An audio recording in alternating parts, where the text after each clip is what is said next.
back. You're watching RT International. Now, former French President Nicolas Sarkozy, who is hoping to win the next presidential election, is under investigation over his 2012 campaign funding. Back then, after 5 years in office, he lost the election to socialist candidate François Hollande. He's now suspected of trying to cover up legal overspending during his bid to become France's leader. His funding was allegedly almost double the legal allowance. And Sarkozy has repeatedly denied the claims and alleges he was not involved in managing his campaign's finances.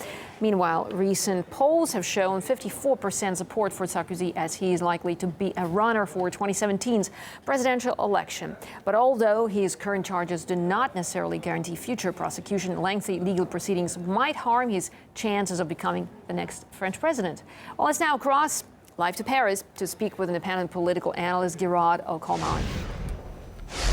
Thanks so much, Gearóid, for joining us here in International. So, what are your thoughts on the situation Sarkozy is in? How will this investigation impact on his political future? It's difficult to say how it will impact on his future, given the fact that he's gotten away with so much already. Nicolas Sarkozy is probably one of the most corrupt presidents in French history. The man has left a long train of corruption and destruction behind him.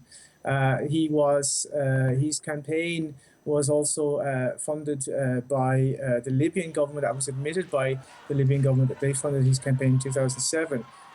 So he has a lot of corruption behind him, and there are lots of dossiers that are piling up against him. Sarkozy, of course, has a very strong presence in high finance circles.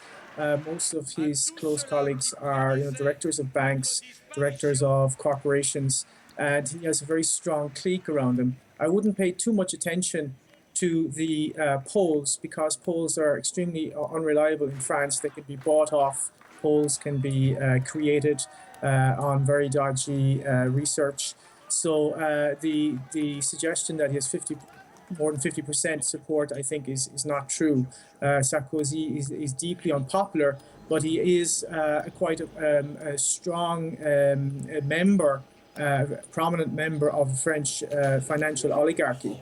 And of course, he has made no mention of the fact that he represents that political oligarchy, that political and financial oligarchy.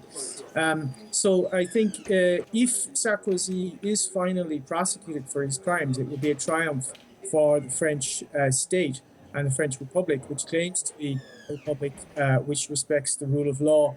Yet people like Sarkozy seem to get away with crimes, major financial crimes, all the time. I think a parallel or analogy could be made here with Russia, where a major oligarch was prosecuted by the state. I'm talking about Mikhail Khodorkovsky. If you look at the way in which he was represented in the French press, Khodorkovsky was represented as a paragon of human rights against a tyrannical state.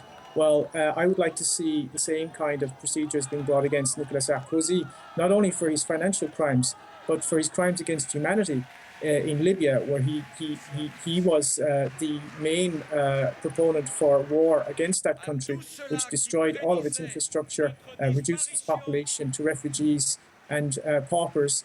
Sarkozy has a long train of crimes. Gearóid, I'm sorry for interrupting you, really, because we don't have very much time. But before you go, I just would like to ask you another question here. Another of Hollande's political rivals, the National Front Party, is also under investigation right now by the authorities for alleged EU fraud. So what do you think about this? I mean, is this a pure coincidence, or are we just seeing some political games being played out there? So what are your thoughts? There could be political games when it comes to the Front National. You never know, because the ambiguity of the media campaign waged by the Front National has to do with the notion that the political establishment is against them. I very much doubt that the political establishment is against them. Political establishment has always used the far right in times of economic crisis to deal with the discontent and to sort of drum up, xenophobia and scapegoating immigrants and so on. So I don't think that the political establishment is against Front National as a Front National claim. They do have a lot of financial corruption in their history. So it is quite possible that they too are involved in financial corruption. They supported Sarkozy's party in the past. They are very much tainted with the same type of corruption. So their claim to be paragons of virtue is very dubious, I think. All right. Gearóid Ó Colmáin, independent political analyst. Thanks for talking to us here in RT International.